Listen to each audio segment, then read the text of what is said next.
Hello everyone and welcome back to the City of Thieves. This is the final episode. We have scoured the tower of Zambar Bone and we have managed to locate his hideout, or the rotten core of this evil establishment. That little man on the top of the tower was of great assistance to us. And now we have walked back to the black door on the 4th floor. We breathe in deeply and turn the handle of the black door. We are perfectly ready for this encounter. Our stats are either at maximum or above maximum. Our stamina is missing 1 point, which is excellent. And we have a practically infinite list of little items that we have collected. Let's end this right here and now. We open the door and enter a room which is adorned with macabre objects and paintings. A black cat is sitting in front of a table covered in black cloth. 2 black candles are burning on either side of a mirror on the far wall. On the table lies a chest containing a golden skull. How creepy. Alright, we could go to the other door on the landing, but we have already emptied that one. That's where the mummy was.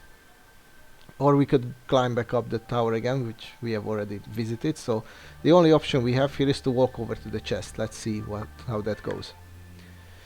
We walk closer to the chest, unsure of what we will find there.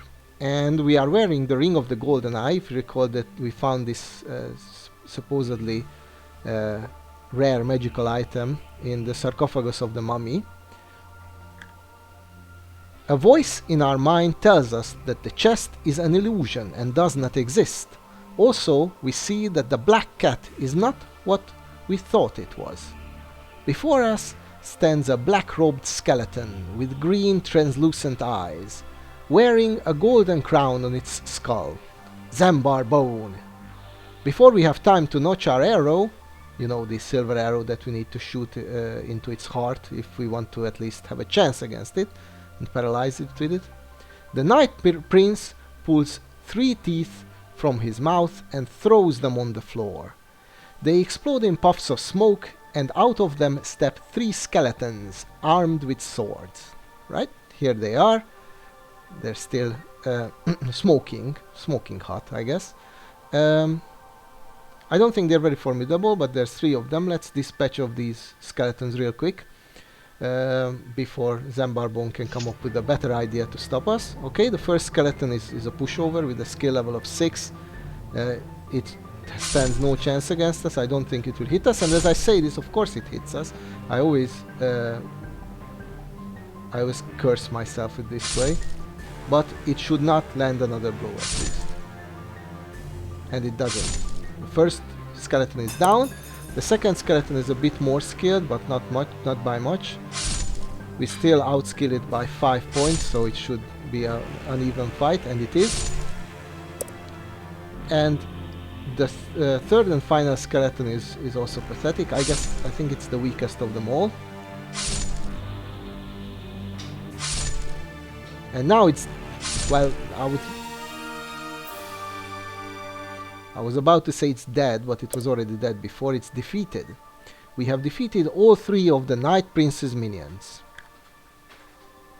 Zambar Bone walks towards us, trying to touch our exposed skin. We throw down our sword and notch the silver arrow to our bow. We only have 1 chance. We take aim and release the bowstring. And yes, we know that the moment he touches us, or it touches us, we are dead. And it has a nice little talisman of is it a shrunken head or something? Yes, he's creepy, he's definitely dangerous.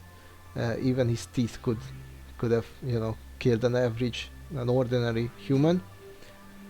So, well, we know how to defeat him. And the first ingredient, the first step to defeat him is to shoot our silver arrow into its cursed undead heart. We must test our luck, but our luck is at 13, which means that we are guaranteed to succeed. And we did. our silver arrow finds its mark and pierces the Night Prince through his robed chest. He is paralyzed, but not for long. He can summon unearthly powers to defend himself, and we must act quickly. What compound will we rub into his eyes? If you recall, Nicodemus told us that only 2 of the 3 ingredients are needed, but he wouldn't tell which 2, so that's hilarious. First of all, that means that we have wasted effort on obtaining all 3, and of course we're still in a bit of a pickle.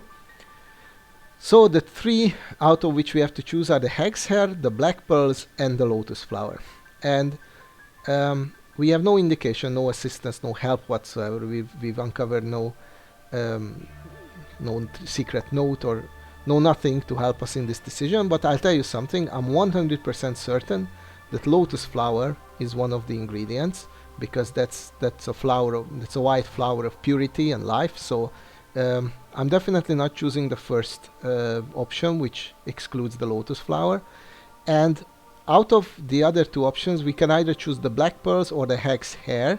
Both of these items are magical for sure.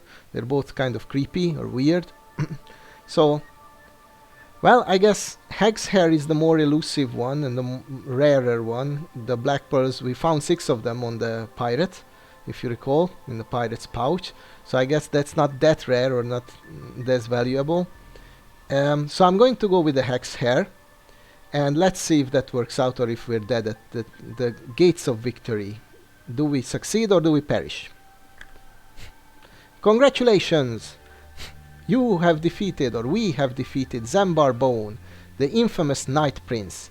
He decays before our eyes, screeching horribly as he becomes nothing more than a small pile of dust on the floor. Okay, that's a relief. Thank the gods, we have defeated this evil creature. We have rid the world of one cursed member, and we can claim our treasure. But before we do that, let's quickly recap our heroes. So we finished with 21 stamina points, which is excellent, with 13 skill and 12 luck points. We have gained, of course, our majestic board sword, a chainmail coat and a winged helmet, and 11 gold pieces. So for our next adventure we are well equipped. And we have also obtained a whole shopping list of useful items. I don't know why hold on. The silver arrow is still listed. It's clearly lodged in the chest of the Night Prince, unless we removed it, which is really weird. Or we probably removed it from the dust, pile of dust that he became. Alright. In any case, that's great. We have already become richer and even more of a hero. Let's take a look real quick at the path we took. So we first selected Clock Street, where we've had some adventures. Then we went to the market, and here's the market area.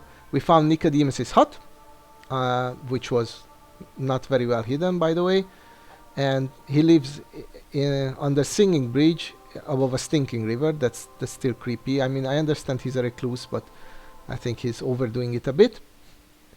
And then we chose Candle Street. We paid the baseball, if you recall. We raided the pirate ship, and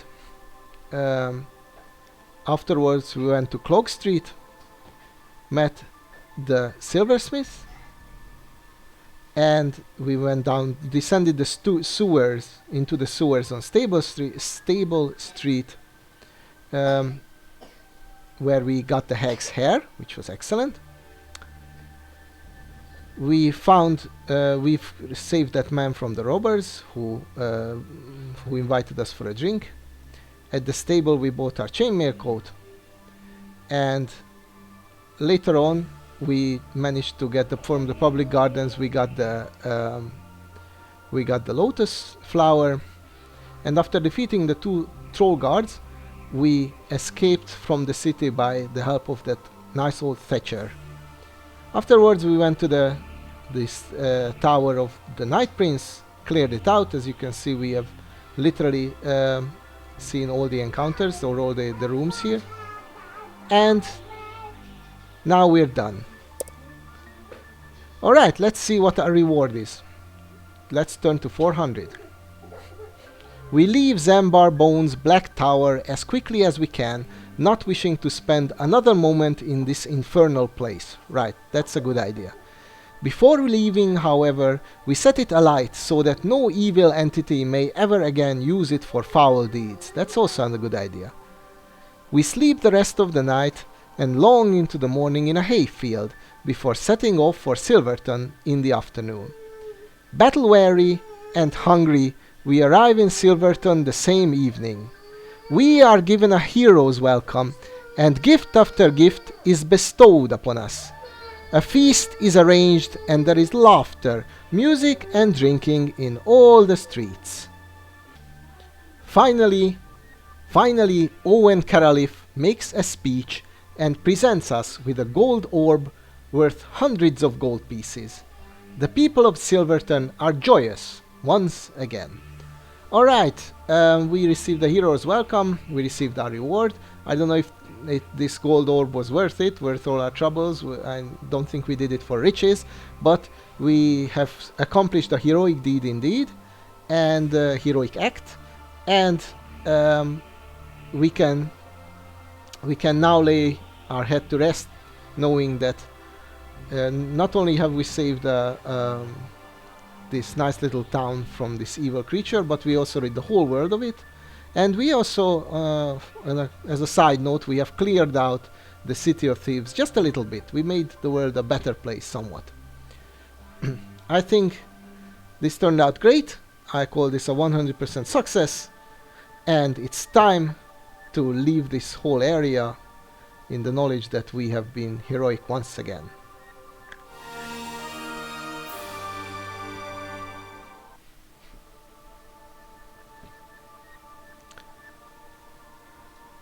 Alright, but before we finish this video, I'd like to say a few words about the gamebook itself. I'm going to keep this one short because I don't think there is much that need to be said about this one. It's one of the best books in the series.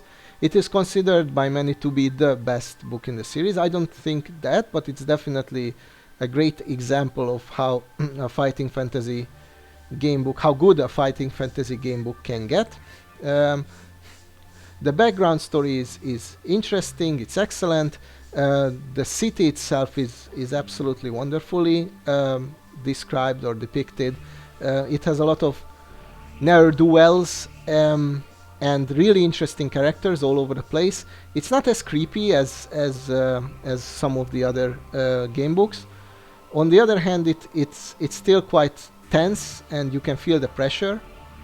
What I love about this one, what's one of the greatest parts about this one, is that your initial quest or mission kind of keeps moving. So at first we're just told to find this man Nicodemus and you know get him to rid the world of this evil undead sorcerer. But then of course our quest, we begin a fetch quest, and afterwards we do the deed out ourselves. So moving the goalposts is actually a good idea in RPGs. It also allows us to have a dungeon at the end without, you know, most of the game book taking place in a sprawling city, and that's also a great idea. So it makes for a change of pace and a change of feel of the game book, without being too jarring. So it seems natural, it feels natural, and it's completely, you know, it offers variety as well. So I can only talk in superlatives about this one. If you want to get into this series, then this is actually a great place to start, in my opinion. It also has no special rules, so that's another plus for it. Really, there are no downsides to this one, I'll say. All of the encounters are fun, interesting, they're well balanced as well, mostly, at least. And some of them are quite challenging. You know, some of these game books tend to be too easy. Well, we got lucky. I know that through this series it might have looked very easy, but actually I've died several times to this one. So it's not a pushover for by any means at all. And there are quite a few insta-death scenarios as well, which is fine. It's what these game books are about as well. On the other hand, we have seen, or if you've seen all of the videos are leading up to this one, then you have seen practically everything this book has to offer. Of course, you didn't see all the ways that one specific encounter can end, but we have seen, I would say, like 80 to 90% of all the encounters in one way or another. The only parallel paths that we did not take are at the very beginning there are two other streets you can choose from, and we didn't see a small portion of Stable Street at the end of the when we were finishing clearing up the city. Other than that, I've shown you every encounter and concluded it in one way or another. So this is also a great thing that you can see a lot of it in one go, and quite a lot of it is optional. So obviously the optimum path is much shorter, and you can skip most of the encounters or a lot of the encounters. But quite a lot of them are also positive in the sense that they are beneficial or advantageous for you. So overall, this book is great. There are a lot of connections, a lot of interesting tidbits, a lot of things to learn about the city itself, the world itself. And I really cannot name one truly negative point about it. So I highly recommend you check it out if you haven't done so already, and have fun with it. There is no other option. You will have fun with it, that's for sure. I thank you all for joining me on this adventure, and I hope to see you on the next one. Bye bye.